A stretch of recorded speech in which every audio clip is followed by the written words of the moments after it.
नमस्कार दोस्तों। आज मैं आपको एक ऐसे व्यक्ति के बारे में बताने जा रहा हूँ जिन्होंने आज़ादी के वक्त बहुत ही संघर्ष करके हमारे देश को आज़ाद किया था। इनका नाम किताबों किताबों में या कई बार से भी आपने इनका नाम सुना होगा। इनका जन्म 24 नवंबर 1881 में हुआ था। रोहतक के गारी सापला विलेज में ये पैदा हुए थे। इनके पिताजी का नाम सुखीराम ओलियान और उनके दादाजी का नाम चौधरी राम रतन था। ये तीन भाई थे, चौधरी नेकीराम, चौधरी राम स्वरूप और राय रिचपाल। ये अपने परिवार में सबसे छोटे थे। इनका असली नाम तो राय रिचपाल था, लेकिन ये अपने परिवार में सबसे छोटे होने के कारण सब लोग घर पे इन्हें छोटू के नाम से जानते थे। स्कूल में भी इनका नाम छोटू राम के नाम से रजिस्टर हुआ था। तब से इन्होंने अपना नाम छोटू राम के नाम से लिखना शुरू कर दिया। वह 12 माइल्स पैदल चलकर स्कूल जाते थे, अपने घर से झज्जर तक। झज्जर एक डिस्ट्रिक्ट है हरियाणा में। लेकिन उसके बाद उनके पास इतने पैसे नहीं थे कि वो आगे की पढ़ाई पढ़ सके, तो इसीलिए वो उन्होंने अपने पिताजी के साथ खेतीबाड़ी में अपना हाथ बटाया। कुछ दिन बाद छोटू राम के टीचर उनके पिताजी से मिले। उनके पिताजी से कहा कि छोटू राम एक बहुत अच्छे ब्रिलियंट स्टूडेंट है, अगर वो और पढ़ाई करेंगे तो ज़रूर वो खूब तरक्की करेंगे। उसके बाद क्या किया, सर छोटू राम और उनके पिताजी सापला विलेज में वो एक बिजनेसमैन के पास गए और वहाँ पे उनके पिताजी ने उस बिजनेसमैन से लोन मांगा ताकि वो छोटू राम की पढ़ाई कंटिन्यू कर सके। लेकिन उस बिजनेसमैन ने उनकी इंसल्ट करके उन्हें बाहर निकाल दिया। तब छोटू राम ने क्या किया, वो अपने पापा को लेके अपने घर वापस आए। छोटू राम ने ठान लिया कि इस बिजनेसमैन से मैं बदला लूंगा। लेकिन कुछ टाइम बाद क्या होता है, छोटू राम जी और वो बिजनेसमैन गाजिया रेलवे स्टेशन में मिलते हैं। तब बिजनेसमैन को अपनी गलती का रियलाइज हो जाता है। तब बिजनेसमैन छोटू राम जी से मिलके कहते हैं कि तुम्हारी पूरी पढ़ाई का सारा खर्चा मैं उठाऊंगा। दिल्ली में एक क्रिश्चियन मिशन स्कूल है, वहां पे वो एडमिशन लेते हैं। वहाँ पे स्कूल की फीस काफी ज्यादा होती है, तो वो प्रिंसिपल के खिलाफ अपनी आवाज उठाते हैं कि प्रिंसिपल सर फीस कम कीजिए। तो वहां पे उनका नाम जर्नल रोबोट के नाम से रख दिया जाता है। सब बच्चे उन्हें जर्नल रोबोट के नाम से जानने लगते हैं। क्यों? क्योंकि उन्होंने फीस के अत्याचार को लेके आवाज उठाई थी। 1903 में उन्होंने इंटरमीडिएट एग्जाम पास किया दिल्ली में और 1904 में उन्होंने ग्रेजुएशन की डिग्री प्राप्त की। उसके बाद से छोटू राम जी ने अपनी लाइफ में पीछे मुड़ के कभी भी नहीं देखा। अब वो थोड़े बड़े हो चुके थे। उनका इंटरेस्ट अब वैदिक कल्चर और हिंदुत्व में आ चुका था। 1905 में किंग ऑफ कलंकर में राजा रामपाल के पास वो एक लॉर्ड सेक्रेटरी की तरह काम किया था उन्होंने। वहां से वो आगरा चले गए 1907 में। आगरा में उन्होंने ट्यूशन लिया और अपनी एलएलबी की पढ़ाई पूरी की। जब तक उनकी पढ़ाई कंप्लीट नहीं हुई, वो घर नहीं गए। 1911 में वो लॉयर बने आगरा और लाहौर हाई कोर्ट के। उसके बाद वो अपने गांव वापिस आए। उसके बाद वो और लॉ की किताबें पढ़ने लगे और उन्होंने फार्मर से प्रॉमिस किया, गरीबों से प्रॉमिस किया कि हर एक सरकारी फाइल्स में, हर एक सरकारी दस्तखत में वो गरीब लोगों की और किसानों की मदद करेंगे। उन्हें इन शब्दों को अपने जीवन का एक एम मान लिया था कि मुझे किसानों की मदद करनी है। समय बाद एक विधवा औरत उनके पास आती है और कहती है कि उनकी जितनी भी जमीन है वो बैंक ने एज ए कोलेटरल रख रखी है। कोलेटरल का मतलब होता है कि अगर आप लोन वापस ना करें या जब आपने कोई लोन लिया हो तो आपको एक कुछ एज ए कोलेटरल रखना पड़ता है, ठीक है, एज ए गिरवी। कोलेटरल मतलब गिरवी, ठीक है। तो उनकी जो जमीन थी वो बैंक के पास गिरवी थी और ठीक है, और उनके 4 बेटे थे। तो वो क्या गई, वो छोटू राम जी के पास गई। छोटू राम जी ने उनका केस स्टडी किया, फाइल किया और बिना कोई फीस लिए उनका केस जज के सामने अपील कर दिया। उसके बाद फिर वो जज से रिक्वेस्ट करते हैं कि उन लेडीज को कम से कम अपनी जिंदगी बिताने के लिए एक बैलगाड़ी और जमीन का कुछ टुकड़ा मिल जाए ताकि वो अपनी बाकी की जिंदगी बिता सके। लेकिन जज ने उनसे ये कहा कि ऐसा कोई कानून नहीं है जो उन्हें उनकी जमीन वापस दिलवा सके। स्टेप लिया, उन्होंने जितनी भी बुक्स थी उनके टेबल पे वो सारी बुक्स जज के टेबल के ऊपर रखी और जज से ये कहा कि जब मेरे पास ताकत आएगी मैं ये लॉ चेंज कर दूंगा। ठीक है, उसके बाद उन्होंने एडवोकेट की नौकरी से रिजाइन दे दिया और पॉलिटिक्स ज्वाइन करी। पहले तो उन्होंने कांग्रेस पार्टी ज्वाइन करी। उसी दौरान फर्स्ट वर्ल्ड वॉर चल रहा था, तो छोटू राम जी ने क्या किया, अराउंड 22,000 सोल्जर्स को फर्स्ट वर्ल्ड वॉर के लिए भेज दिया। कहाँ से? सिर्फ रोहतक के एरिया से। वहीं जो टोटल सोल्जर्स थे ब्रिटिश आर्मी की तरफ से वो थे 45,000। तो हाफ ऑफ द आर्मी सिर्फ छोटू राम जी ने कलेक्ट की थी। ठीक है, उसके बाद 1913 में उन्होंने एक जाट स्कूल स्टैब्लिश किया रोहतक में। 1915 में उन्होंने हरियाणा का पहला न्यूज़पेपर लॉन्च किया जिसका नाम था क्रांतिकारी जाट गजट, जिसमें उन्होंने साहूकार और ब्रिटिश रूल के बारे में बहुत सारी चीजें लिखी। 1916 में कांग्रेस पार्टी की तरफ से वो पहली बार जिलाध्यक्ष बने। उसके बाद छोटू राम जी ने क्या किया, किसानों की मदद करना स्टार्ट किया। ठीक है, उन्होंने सारे किसानों को इकट्ठा किया और एक आवाज में एक नारा लगाया, भोले से किसान अपनी ताकत को जान ले, बोलना ले सीख और दुश्मन को पहचान ले। ये नारा उनका इतना चला कि किसान भी जो उनके खिलाफ टैक्सेस लग रहे थे उसके खिलाफ खड़े हुए।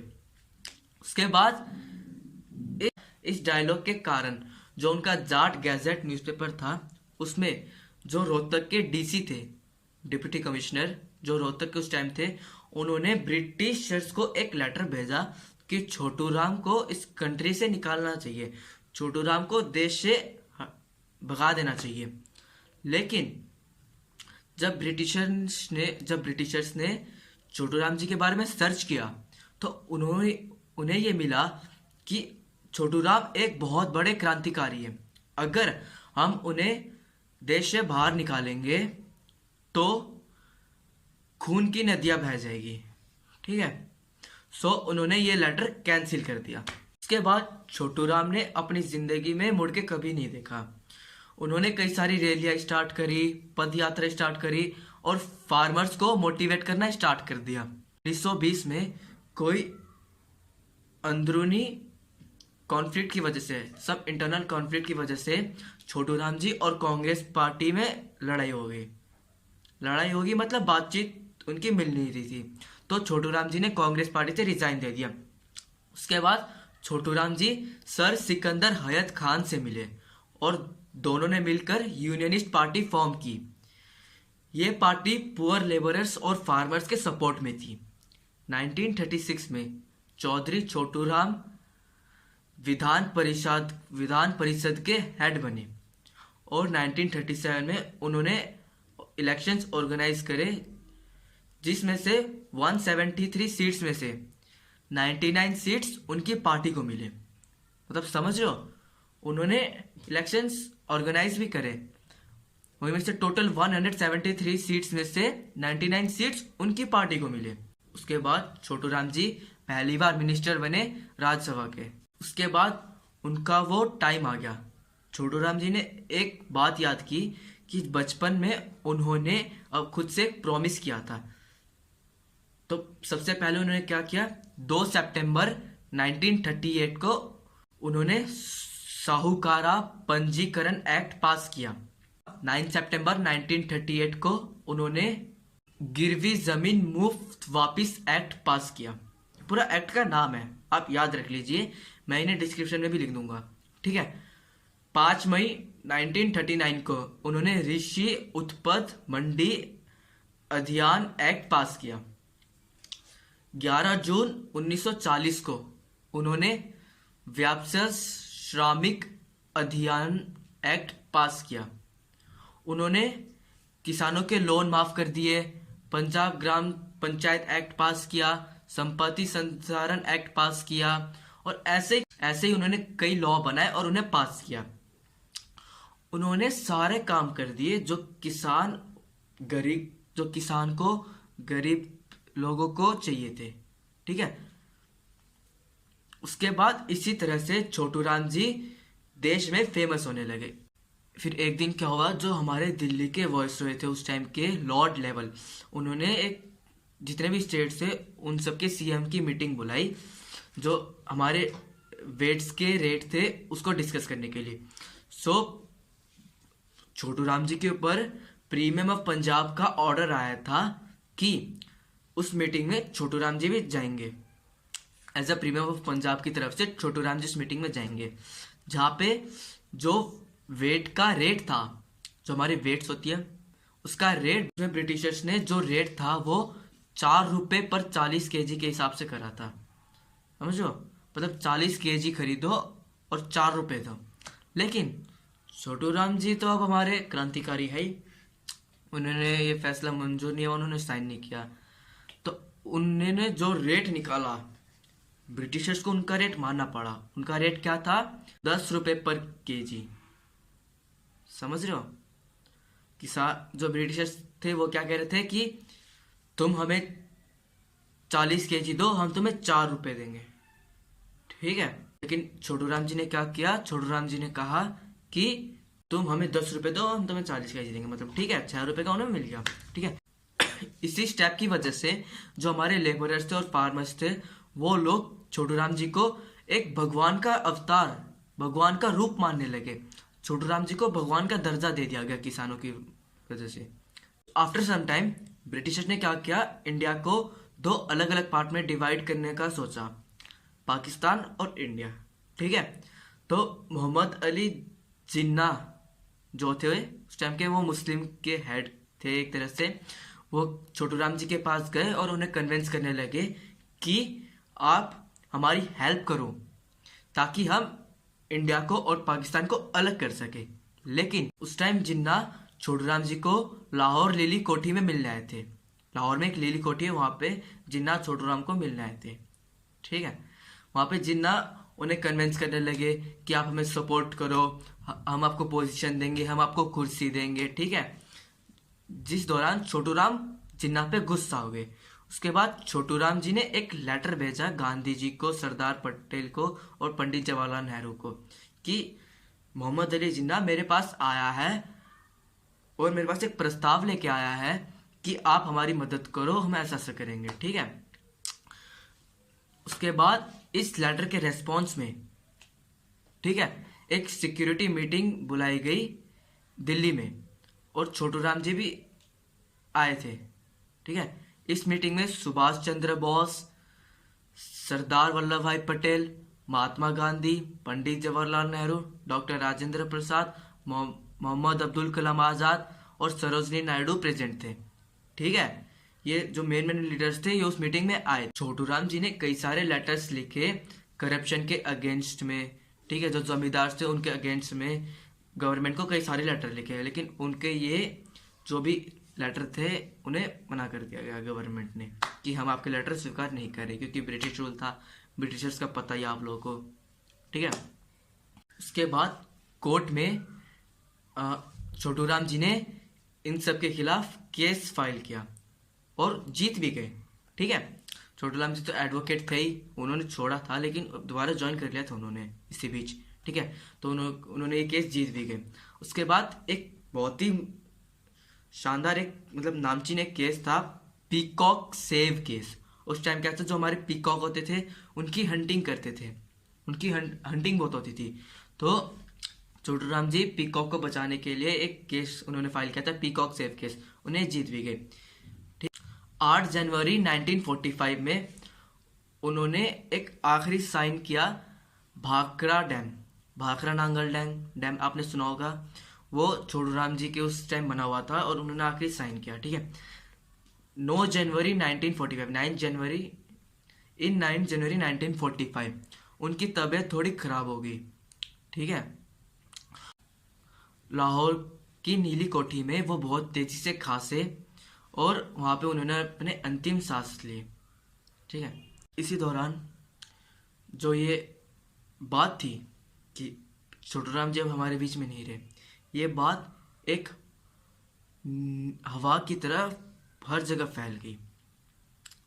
ठीक है, हर जगह फैल गई थी ये बात, और सब लोग इकट्ठा हो गए थे। सब लोग ये चाहते थे कि हम छोटूराम जी से मिले, हम हमारे आइडल से मिले। ठीक है, मेनली किसान और जो मेनली किसान और गरीब लोग थे, वो चाहते थे कि हमारे भगवान को दोबारा हमारे भगवान को एक अंतिम बार देख लेकिन जो लोग थे लाहौर में, वो चाहते थे कि हाँ, छोटूराम जी का अंतिम संस्कार लाहौर में ही हो। लेकिन उनकी वाइफ ज्ञानी देवी उन्हें रोहतक वापस ले आई थी, क्योंकि जो हमारे हरियाणा के लोग थे वो चाहते थे कि हम हमारे भगवान को एटलीस्ट मरते समय तो देख ले, उनको हम उनका एक आखिरी दर्शन कर ले। तो उनकी जो वाइफ थी ज्ञानी देवी, वो उन्हें वापस ले आई थी। ठीक है, रोहतक में उनका अंतिम संस्कार किया गया, और उनका अंतिम संस्कार बहुत ही कल्चरल प्रोग्राम से किया गया। गौकरण तालाब के पास सापला में उनका अंतिम संस्कार किया गया। प्योर देशी घी और चंदन की लकड़ियों के साथ वहाँ पे उनका अंतिम संस्कार हुआ। इस समय छोटूराम जी हमारे बीच में नहीं है, लेकिन उनका जो भी योगदान था फार्मर्स, गरीब लोगों के लिए जो उनका भी योगदान था, वो हम आज तक नहीं भूल सकते। तो छोटूराम जी, सलाम है आपके जज्बे को।